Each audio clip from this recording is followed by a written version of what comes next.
Comment trouver plus de temps pour soi au quotidien? Ça, c'est une question qui nous embête quand même vachement souvent. Aujourd'hui, je vous propose mon trio de choc pour trouver du temps pour prendre soin de soi. Et voilà, toute première vidéo de ce challenge, 30 jours, 30 vidéos pour répondre à toutes vos questions. Donc avant de commencer, je voulais dire merci à toutes celles qui m'ont déjà envoyé leurs questions. Et si ce n'est pas encore le cas, surtout n'hésitez pas à compléter la phrase qui s'affiche ici, mon trio de choc pour tatata, et à me laisser en fait votre question pour une prochaine vidéo dans laquelle je répondrai. Aujourd'hui, on va s'atteler à une question en fait qui est comment trouver du temps pour prendre soin de soi au quotidien, parce que c'est vrai que c'est pas toujours évident, on a envie de se chouchouter, on a envie d'être bien, on a envie de reprendre sa vie en main, tout ça, de s'accorder du temps pour soi, mais on a toujours l'impression en fait que les journées sont trop courtes et alors je vous rassure tout de suite, on est vraiment toutes dans le même cas, il nous faudrait souvent des journées de 48 heures. Alors du coup aujourd'hui moi je voudrais vous proposer donc mon trio de choc pour pouvoir arriver au bout de ce souci et enfin trouver du temps pour vous.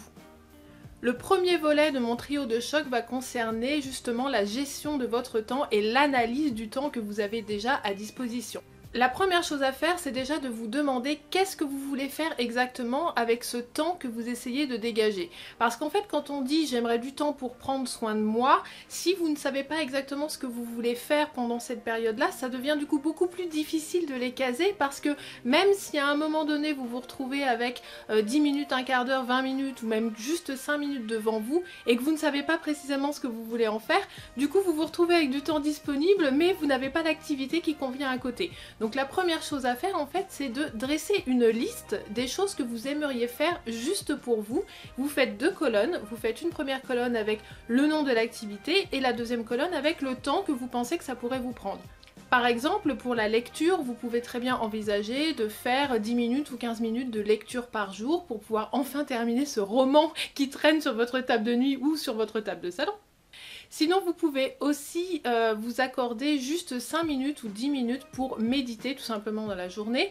Alors il y a des applications qui sont très bien faites pour ça. Moi j'utilise personnellement Petit Bambou, qui propose des méditations en fait de 10 minutes, un quart d'heure grand maximum. Et donc du coup là ça devient beaucoup plus facile pour moi de caser ça dans ma journée. Là encore, ce sont juste des exemples en fait de choses que vous pourriez faire pour prendre soin de vous, mais on peut aussi partir sur complètement autre chose, que vous ayez envie d'aller marcher, que vous ayez envie de vous cuisiner un bon gâteau ou juste faire un masque ou prendre un bain. C'est vraiment comme ça vous chante à partir du moment où vous avez vraiment une liste bien établie de ce que vous voulez faire pendant votre temps libre et du temps que vous voulez y consacrer.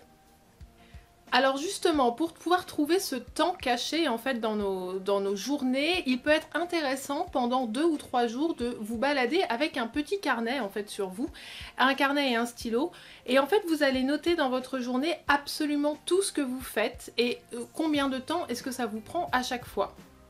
Alors ça peut paraître un peu rébarbatif en fait à faire, mais c'est hyper instructif pour vous parce qu'au moins vous allez être capable de dénicher clairement quelles sont les périodes dans la journée sur lesquelles vous pouvez vous concentrer pour trouver du temps libre pour vous. Parce qu'en fait la grosse erreur qu'on fait souvent c'est de penser que pour pouvoir prendre soin de soi il faut absolument des plages horaires en fait, c'est-à-dire on a l'impression que si on prend pas une heure complète par exemple ou même une demi-heure 45 minutes, du coup ça vaut pas le coup. Sauf qu'en fait c'est beaucoup plus facile de trouver des petits moments dans la journée qui vont être peut-être de 5 minutes, 10 minutes ou un quart d'heure et de pouvoir les enchaîner comme ça toute la journée plutôt que de trouver une grosse plage horaire disponible. Parce qu'on est toutes pareilles finalement, hein, on a tout entre le boulot, les enfants pour les mamans et les papas d'ailleurs, et puis s'occuper de la maison, bref la paperasse et tout ça. De toute façon ça prend du temps. Donc il y a des choses sur lesquelles vous n'allez pas pouvoir éviter en fait d'y passer finalement, mais par contre vous pouvez vous dégager des petites plages horaires que vous allez multiplier en fait pendant votre journée. Je voulais aussi vous parler de la loi de Carlson. Alors la loi de Carlson en fait, elle dit qu'il est beaucoup plus facile de regrouper les mêmes tâches au même moment. C'est-à-dire que par exemple, si vous pour le ménage par exemple à la maison, d'accord? Donc ça c'est quelque chose qui peut prendre beaucoup de temps. J'ai vu qu'il y avait beaucoup de méthodes maintenant qui proposent de faire un petit peu à chaque fois. En fait, le plus efficace, c'est encore franchement de tout faire en même temps. Vous vous prenez une demi-journée ou une journée dans votre semaine et vous faites tout votre ménage d'un seul coup et après on n'en parle plus pendant une semaine. Et c'est là que j'aborde un autre point fondamental, c'est lâcher prise sur la perfection. Si vous avez fait votre ménage, que vous avez passé l'aspirateur le dimanche ou le lundi ou pendant votre jour de congé ou quand vous voulez finalement, et bah c'est pas grave s'il y a 2-3 miettes par terre pendant la semaine en fait. Ne dégainez pas l'aspirateur et le balai, la serpillière au moindre truc, lâchez prise vraiment là-dessus, vous faites votre ménage et après laissez votre maison vivre en fait finalement. Vous verrez qu'en faisant comme ça, vous allez pouvoir vous dégager des plages horaires beaucoup plus conséquentes en fait et donc pouvoir déterminer ces petits moments dans la journée où au lieu justement de passer 10 minutes ou un quart d'heure à repasser l'aspirateur ou à faire d'autres trucs dans la maison qui prennent un peu de temps, et du coup vous laissez ça tranquille, vous lâchez prise complètement là-dessus, hein, la terre va pas s'arrêter de tourner et on ne va pas vous pendre sur la place publique parce qu'il y a 3 miettes par terre dans le salon. Une chose qui peut être aussi intéressante à faire, c'est de revoir exactement du coup ce que vous faites. Donc une fois que vous avez fait l'exercice pendant 2 ou 3 jours, de noter tout ce que vous faites dans votre journée et le temps que ça vous prend, vous pouvez par exemple dénicher des choses que vous continuez à faire, qui vous apportaient beaucoup en fait au départ, mais qui aujourd'hui ne vous apportent plus rien. Typiquement, ça va être des trucs comme aller à la salle de sport ou vous êtes inscrit à un cours de, je ne sais pas, de danse, de zumba ou quoi que ce soit. Au départ, vous étiez super emballé à l'idée d'y aller, vous y êtes allé avec plaisir, mais aujourd'hui, en fait, vous traînez des pieds pour y aller. Alors c'est pas grave en fait de changer de crèmerie finalement et puis de se dire que non ça me correspond plus, j'ai plus envie de faire ça aujourd'hui. Vous pouvez très bien réutiliser ces temps-là en changeant l'activité que vous allez y mettre en fait tout simplement. Apprenez aussi à dénicher vos biorhythmes. En fait, c'est plus de les définir que de les dénicher. Il y a des moments dans la journée où on va être plus enclin à être concentré. Il y a des moments dans la journée où on va avoir un reboost d'énergie. Et ça, en fait, on ne peut pas le définir à l'avance. C'est quelque chose de complètement personnel. Chacun a son propre biorhythme. Alors sachez du coup que si jamais vous voulez vous mettre à la méditation, c'est mieux d'essayer de vous dégager un créneau horaire dans une période de la journée où vous allez être un petit peu plus concentré. En revanche, si vous voulez vous mettre à une activité sportive, à la danse, à aller courir ou quoi que ce soit d'autre, hein, c'est peut-être un peu mieux d'essayer de caler du coup ce moment, cette activité, dans la période de la journée où vous avez votre regain d'énergie. Donc pendant que vous faites cet exercice de lister toutes les choses que vous faites dans la journée avec le temps que ça vous prend, essayez en fait de vous mettre aussi un petit smiley ou un indicateur pour indiquer à quel moment de la journée, dans quel biorhythme en fait vous vous trouvez. Est-ce que vous vous sentez plutôt sereine? Est-ce que vous vous sentez plutôt stressée, plutôt énergisée, ou au contraire vous avez besoin de calme, plutôt concentré? Dans ce cas-là, vous pouvez très bien envisager d'utiliser aussi ces périodes pour les activités créatives, hein. Ça peut aussi jouer. Donc apprenez vraiment à dénicher vos biorhythmes. La deuxième astuce que je voulais voir avec vous pour trouver du temps pour prendre soin de soi, c'est quelque chose que j'ai découvert il y a quelques temps qui s'appelle le batch cooking. Alors le batch cooking en fait c'est une méthode de cuisine qui va vous permettre de préparer beaucoup de repas à l'avance. C'est-à-dire que vous vous mettez au fourneau pendant 2 heures top chrono et vous avez en fait 5 repas de prêt. Moi j'ai vraiment trouvé cette méthode formidable, elle m'a vraiment permis de gagner du temps et je vous invite du coup à passer sur le blog parce que je vous avais fait à l'époque un dossier complet sur comment bien démarrer le batch cooking. Alors je vous mets le lien dans la description de la vidéo, allez voir directement l'article en fait dans lequel j'en parle, comme ça vous pourrez voir vraiment tous les bénéfices de passer au batch cooking. Pourquoi est-ce que je vous parle de batch cooking pour trouver du temps pour prendre soin de vous? C'est tout simplement parce que les courses et la préparation des repas dans une maison et dans un foyer, c'est vraiment un pôle qui est hyper envahissant niveau temps. Quand on met en fait tout à la suite des autres, entre le fait d'aller faire les courses tous les jours par exemple pour aller récupérer le petit truc qui manque, etc., rentrer, faire la cuisine, sortir les gamelles et tout, tout ça mis bout à bout dans une semaine, je vous assure que ça vous prend beaucoup plus que 2 heures. Et c'est là en fait où c'est toute la magie du batch cooking, c'est que si vous vous mettez au fourneau pendant seulement 2 heures dans votre semaine, vous avez vraiment tous vos repas de prêt en fait pour le reste de la semaine. Alors comme je l'explique dans le dossier, c'est pas exactement tous les repas, hein, c'est 5 repas en fait complets, familiaux, mijotés, etc. Donc ça permet aussi de bien manger et puis de gagner un temps fou quand vous rentrez le soir. Et là, à ce moment-là, ça peut vraiment vous dégager du temps pour vous et pour pouvoir prendre soin de vous. Pour commencer le batch cooking, moi j'ai utilisé un bouquin. Donc j'ai utilisé celui-là qui est de Caroline Pessin. Voilà, tout simplement en fait. Donc à l'intérieur vous avez des multitudes de recettes en fait. C'est super bien illustré, il est vraiment très très joli. Vous avez toutes les recettes à l'intérieur et vous avez aussi donc le panier, comme ça vous pouvez voir exactement tout ce que vous devez acheter en fait pour votre séance de batch cooking du moment. Et vous avez aussi à faire chaque soir. Donc là en fait ça vous permet de voir combien de temps est-ce que vous allez devoir consacrer en fait à la préparation du repas pendant toute la semaine. Donc là par exemple vous voyez le lundi ça prend 10 minutes, le mardi 10 minutes, le mercredi 15 minutes, le jeudi 10 minutes, le vendredi 10 minutes. Alors si comme moi vous aimez bien manger et quand même mettre quelque chose d'à peu près potable sur la table, vous allez voir que c'est vraiment phénoménal parce que ça permet vraiment de manger des bons petits plats, de pas tomber justement dans les plats industriels est déjà préparé et de gagner un temps fou. Moi j'ai adoré pratiquer le batch cooking, donc vraiment je vous invite à vous pencher sur la question. Le dernier pôle de ce trio de choc pour trouver du temps pour prendre soin de soi, je suis allée le chercher du côté du Miracle Morning. Je ne sais pas si vous connaissez ça, c'est un autre livre en fait qui a été écrit par Hal Elrod. Voilà, et en fait c'est offrez-vous un supplément de vie, donc c'est marqué juste là. Et j'ai trouvé la méthode vraiment formidable à l'époque, sauf que je l'ai un petit peu en fait ajustée, donc on va voir ça ensemble, je vais vous expliquer un peu en quoi ça consiste. En fait dans son livre, Hal Elrod nous dit que si on prend du temps pour soi le matin, donc en se levant plus tôt, on peut faire comme ça une série d'activités qu'il a appelées les savers. Dans les savers, il y a beaucoup de choses en fait que vous pouvez implémenter dans votre vie pour justement prendre soin de vous. Donc ça vous donne des idées et en plus le fait de se lever plus tôt pour pouvoir mettre en place ces activités vous permet donc de dégager du temps supplémentaire.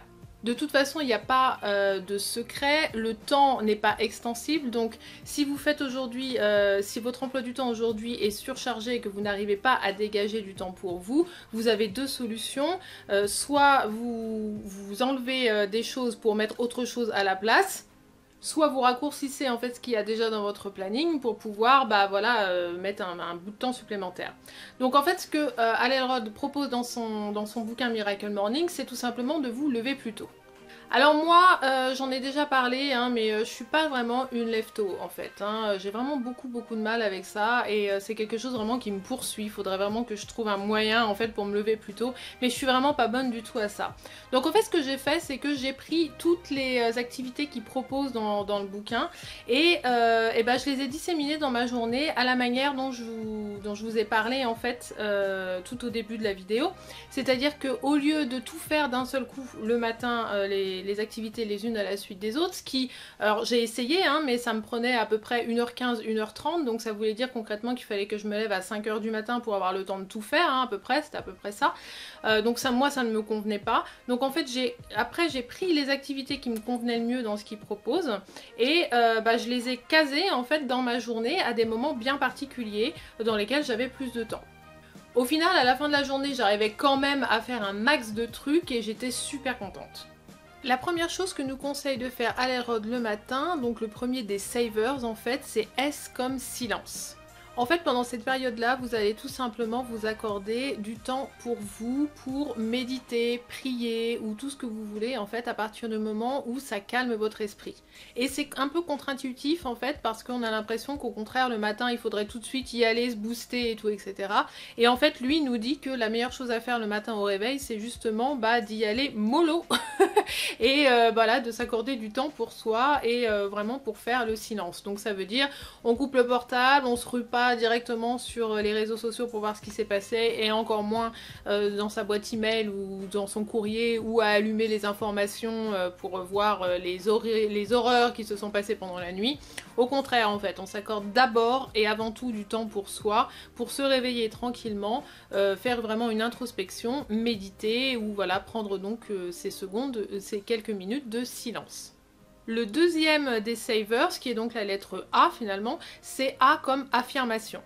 Alors là, on rentre vraiment dans un domaine hyper prisé dans le développement personnel, hein. Tout le monde vous dira que c'est quelque chose qu'il faut faire au moins une fois par jour, voire 2 fois idéalement, en fait, une fois le matin, une fois le soir. Les affirmations, en fait, ce sont des phrases que vous allez construire pour vous aider à atteindre, en fait, votre objectif. Donc il y a tout un principe là-dessus, je pense que je vais pas m'étaler là-dessus aujourd'hui, mais voilà, dans le bouquin, si jamais vous avez envie de lire le livre, ce que je vous invite vraiment à faire d'ailleurs, parce que c'est un très très bon livre à lire, même si vous n'allez pas forcément tout appliquer, mais en tout cas ça peut vous donner des clés qui sont super intéressantes pour trouver du temps, pour prendre soin de vous, et surtout comment utiliser ce temps-là en fait finalement efficacement. Donc le A comme affirmation, bah voilà, c'est des moments dans la journée où justement vous allez réfléchir à ce que vous voulez faire, ce que vous voulez devenir, comment est-ce que vous voulez reprendre votre vie en main, où est-ce que vous voulez aller exactement. Ça vous évite en fait de passer vos journées à courir à courir en fait, mais sans but finalement, parce que bah à force de courir et de pas savoir après quoi on court, bah on finit par s'épuiser, hein, tout simplement. Le V de Savers, c'est V comme visualisation. Donc là aussi, c'est un exercice qui est très recommandé en développement personnel et en particulier en PNL, hein, donc en programmation neurolinguistique, où bah, ça consiste en fait à vous asseoir et à visualiser vraiment tout le chemin que vous allez avoir à parcourir pour justement atteindre votre affirmation que vous avez élaborée et dit à voix haute juste avant. Donc la visualisation, en fait, c'est super important. Ça se rapproche aussi beaucoup de la loi de l'attraction, donc il y a beaucoup de choses autour de ça. C'est un exercice qui est super intéressant à faire, vraiment, qui a aussi de bons résultats. Moi je sais que je l'ai testé sur pas mal de choses et franchement j'ai été assez bluffée. Je pensais pas qu'on pouvait avoir autant de résultats que ça. Et sur ce sujet-là, justement, je vous invite aussi à aller écouter le podcast de ma rencontre avec Maria Villassa, que j'ai rencontré en fait lors du salon du développement personnel. Je vous mets le lien dans la description. C'est un interview, en fait, une conversation qui est partie dans tous les sens.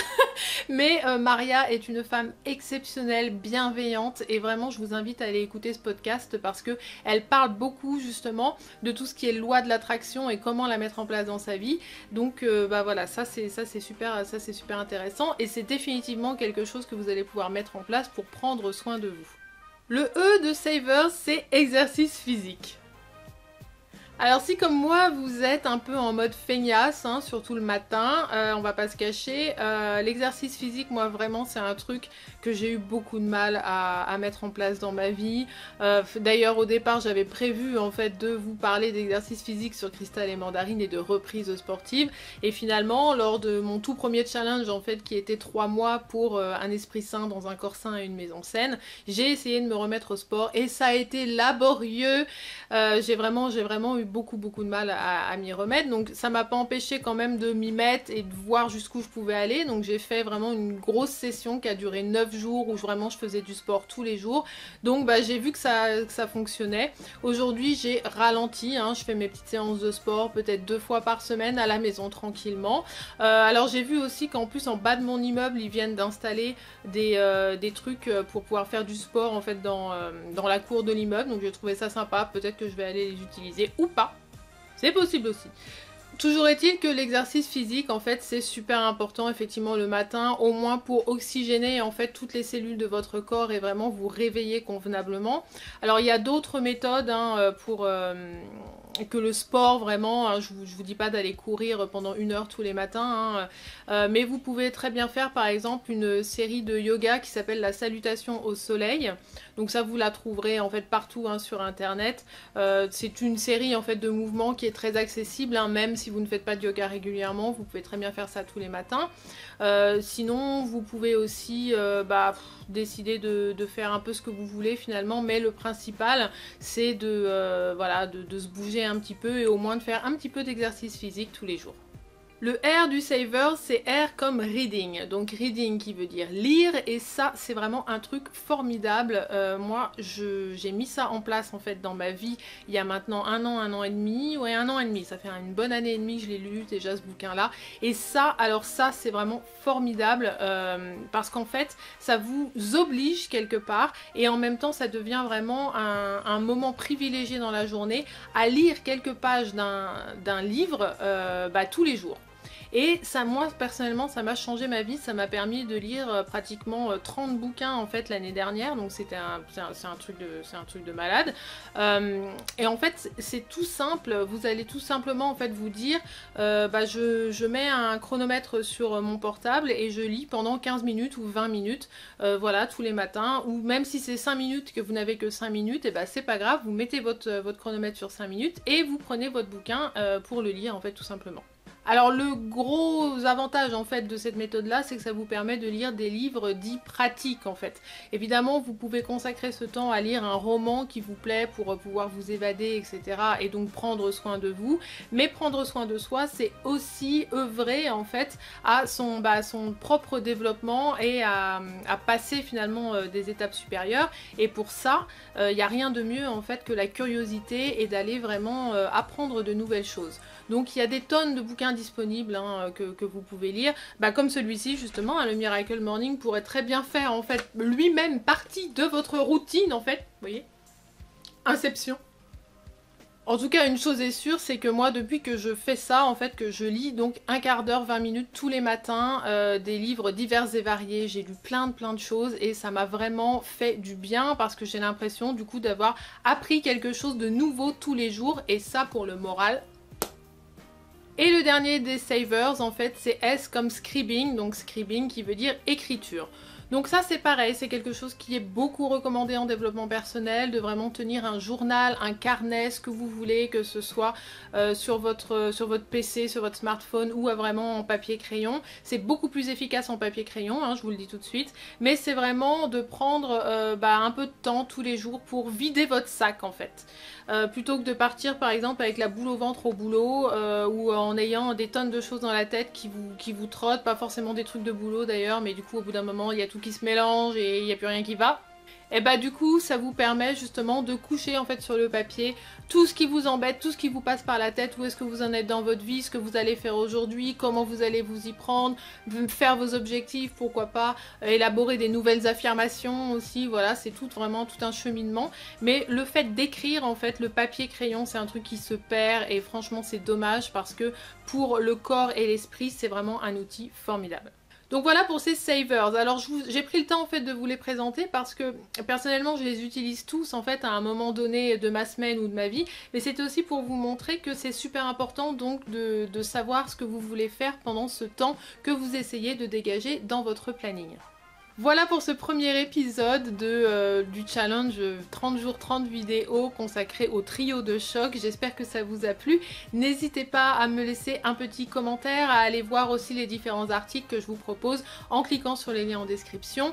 Abonnez-vous, cliquez sur la petite cloche pour avoir la vidéo de demain du coup, puisque ce sera une vidéo par jour. Je vous fais des gros bisous, merci beaucoup pour votre soutien et à bientôt!